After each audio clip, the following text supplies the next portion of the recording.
Elmer and the Dragon, Part 3. The Dragons of Blueland. Chapter 1. The Hiding Place. Over the harbor, past the lighthouse, away from Nevergreen City, flew the happy baby dragon. "I'm on my way home to the great high mountains of Blueland," he shouted to the evening skies. "At last I'm off to find my 6 sisters and 7 brothers, and my dear gigantic mother and father." He sped northward over the coast of Popsicornia. He flew all night through the dark, scudding clouds toward awful desert which surrounded the mountains of Blueland. "I must be careful," he thought to himself, "that nobody sees me on my way. But I'll have to stop and rest somewhere. Where can I hide? I've grown as big as a buffalo, and my blue and yellow stripes, our gold-colored wings, will certainly attract attention." The darkness faded into morning, and looking down he saw green meadows, fields of corn and potatoes, a road wandering past barns and houses, and a brook zigzagging back and forth across the road. "Perhaps I can find a bridge to hide under," thought the dragon, "but I'll have to hurry. Soon the farmers will be up." He swooped and coasted down to a place where the road crossed the brook. Gently he landed and pattered down the bank to hide underneath the bridge. But there wasn't any bridge. The road had been built right over the brook, and the water flowed under the road through a culvert, a long round tunnel, and the culvert was too small for a dragon to hide in. "I'll try another crossing," he said to himself, scrambling up the bank and galloping down the road as fast as he could to the next crossing. But here, too, a very small culvert carried the water under the road. Oh dear," he muttered as he galloped on farther between a yellow farmhouse and a big yellow barn. Just as he was passing, he heard a rooster scream and a window slam shut in the house. "Where shall I hide? Where shall I hide?" he panted. And then he came to a third crossing. He tumbled down the bank and found another culvert, but a big culvert, big enough for a baby dragon to hide in. He crawled inside, wading through shallow water that cooled his hot, sandy feet. "What if someone in the farmhouse saw me?" he kept thinking as he stretched just far enough to nibble the tasty skunk cabbages and marsh marigolds growing outside the culvert. And then as he ate and cooled off, he felt tired and happy and almost safe, and he dozed off to sleep in the culvert. Chapter 2. Mr. and Mrs. Wagon Wheel. But someone had seen the dragon. At least he was sure he'd seen something blue and yellow and gold galloping down the road. It was Mr. Wagon Wheel, the farmer living in the yellow farmhouse, who had just been closing his window as the dragon ran past. "What's that galloping noise?" asked Miss Wagon Wheel, sitting up in bed. "A large blue monster just ran by, and after breakfast I'm going to find out all about it," yelled Mr. Wagon Wheel, jumping into his clothes and rushing off to put the cows in the barn for milking. Mrs. Wagon Wheel, meanwhile, made pancakes and coffee, but forgot to boil the eggs. She was horribly upset at the thought of a monster rushing past her house at 5 o'clock in the morning. Mr. Wagon Wheel hurried through the milking, let the cows into the pasture, and dashed back to the kitchen. He was anxious to eat and be off after the blue demon, as he had decided to call whatever it was. He swallowed a pancake whole and banged 2 eggs in the side of his cup. Slop! Raw egg flew all over the table and Mr. Wagon Wheel. Mrs. Wagon Wheel had forgotten to boil the eggs, of course. "Martha, what's the matter with you?" yelled Mr. Wagon Wheel. "Oh, I'm sorry," said poor Mrs. Wagon Wheel. "I'm so upset about that horrible monster, I don't know what I'm doing." And she nervously slipped a pancake instead of her handkerchief into her apron pocket. "Well, boil more eggs!" roared Mr. Wagon Wheel, going to the sink to wash off his face and hands and shirt and overalls. Now Mr. Wagon Wheel liked his eggs hard, very hard, and as he waited for them to get very hard, it began to rain. It was only drizzly rain, but enough to wash away the dragon's footprints in the dusty road. Drat it! Thundered Mr. Wagon Wheel, looking out the window. It's raining! I thought we needed rain, dear, said Mrs. Wagon Wheel.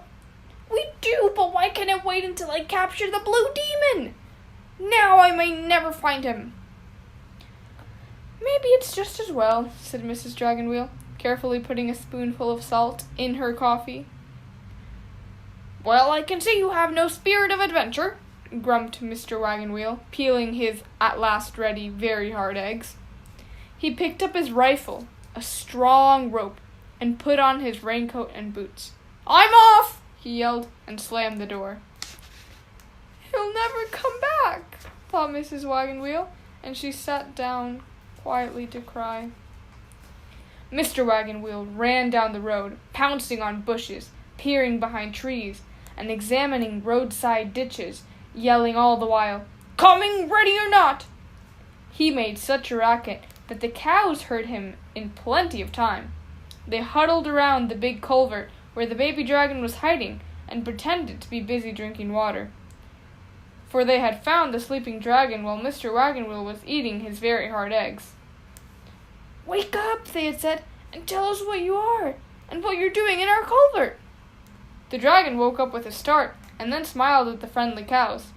I'm a baby dragon, he explained, and I'm on my way home to the great high mountains of Blue Land. But what are you doing in our culvert? Asked a cow. I'm hiding. You see, most people think that there are no dragons left, and if I should be captured, I'd surely end up in a zoo or a circus and never get home again. Shh, said another cow. I think I heard Mr. Wagon Wheel now. All through milking time he was muttering about catching a blue demon. He must have meant you. It was then that the cows huddled around the opening to the culvert, and the dragon crouched down on his stomach in the water. The culvert! Yelled Mr. Wagon Wheel, brandishing his rifle. An excellent hiding place for the blue demon! And he started down the bank on the other side of the road. Oh, it's all over now, thought the dragon, who could tell where the farmer was from the noise he was making. But just then, Mr. Wagon Wheel looked across the road at his peaceful cows and thought, My cows would be in panic if the demon were hiding here. He turned back up the bank and ran down the road, beating the bushes and peering behind trees. The cows grazed nearby all day long, talking to the dragon and telling him when it was safe to come out of the culvert. Toward evening, they heard Mr. Wagon Wheel stamping back along the road, yelling, Hoopla! All of you into the barn! And as they wandered off, they quietly warned the dragon, Leave as soon as he goes to the barn. It's just like him to be out looking for you by flashlight after supper. And they were right. Long after the dragon had flown far beyond the yellow farmhouse and culvert, Mr. Wagon Wheel was shooting into bushes. Mrs. Wagon Wheel was in bed with a case of nerves. Chapter 3. The Men on the Slope. It's a lovely night for flying, thought the dragon as he hurried toward the north, urged on by cool, brisk winds. The rain had stopped long ago, and a crescent moon shone palely. Looking down, he could see the outline of Seaweed Bay, and then a point of land called Due East Lookout. At this point, he must turn and fly directly westward over Seaweed City, across Spiky Mountain Range, and over Awful Desert to reach the Blue Land Mountains in the heart of the desert. Many people had tried to cross the desert and climb these mountains, but there was no water, and treacherous sandstorms raged all year round, making traveling almost impossible. So far, no man had succeeded. It won't be long now, sang the baby dragon as he passed over Seaweed City, over the coastal Spiky Mountain Range, and then started over Awful Desert beyond. What a lovely night, he thought again. And then, all of a sudden, he realized how clear it was over the desert. Where are the sandstorms? Yes, where are the sandstorms? A sick feeling came over him. In weather like this, a man might be able to cross the desert into Blue Land, might see one of the dragon's family, and learn the dragon's secret, that dragons still live in Blue Land. Faster and faster he flew, and way up ahead he saw a tiny light where the mountains rose straight up out of the desert. Men, thought the dragon, if only I'm in time to warn my family. Onward he sped until he could see that the light was the blaze of a campfire on the rocky mountain slope.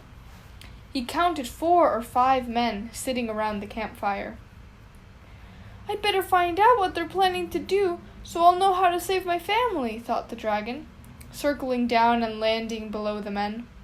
He carefully picked his way through the huge rocks on the slope and hid close enough to hear what the men were saying. If Frank and Albert and the rest don't find water soon, we're sunk. We'll have to get back pretty quick. And what if the weather changes? After all, this is the first time, so far as anybody knows, that the weather has ever been as clear over here in the desert, and I don't trust it to last very long. Me neither, said another voice. Just then they heard a shout farther up the slope, and a man came running down towards the fire. Did you find water? They asked him. Water! Loads of it! The mountain forms a circle, and all the streams from these mountains flow toward the center to make a tremendous lake. But that's not all we found. You mean you found evidence that the great dragons of Blue Land actually did exist at one time? Evidence, said the man who had run down the slope. Evidence? Why, we've got 15 of the most beautiful dragons you've ever dreamed of, trapped in a cave that seems to only have one entrance. The rest of the men are guarding it.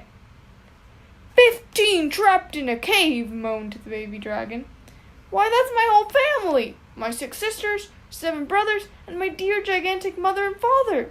I'm the only one left to save them. But why didn't they fly away? He listened to the men again. How do you know you have 15 in a cave? Well, we took them by surprise. They were asleep at the entrance, and when they saw us, they rushed inside. What a sight! 15 dragons, one of the men whistled. What did they look like? They went so fast it was hard to see, but there was one huge blue one, a big yellow one, about 5 smaller green ones, and the rest were blue and yellow. They all had red horns and feet, and gold-covered wings. I can't wait, said one of the men. Why, every zoo in the country will want one. Oh no, groaned the horrified baby dragon, hiding behind the rocks.